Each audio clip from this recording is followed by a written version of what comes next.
guests are testing flight.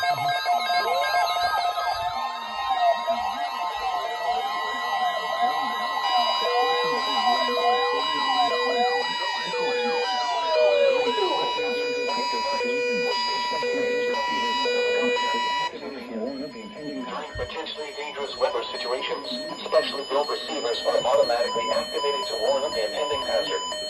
Tests of the signal are normally conducted by the National Weather Service in Mount Holly, New Jersey, every Wednesday between 11 a.m. and noon.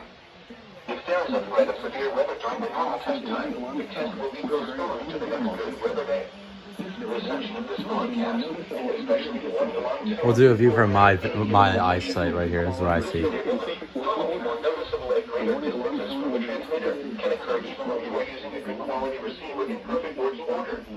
The warning alarm tone will be activated for hazardous weather watches and warnings for the following counties and marine areas near the city of Philadelphia, in Pennsylvania, Bruce, Bucks, Chester, Delaware, Montgomery, and Philadelphia.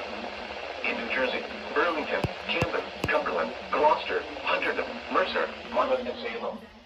In Delaware, Canyon, Castle, including Upper Delaware Bay. And in Maryland, Cecil, including Chesapeake Bay north of Pools Island.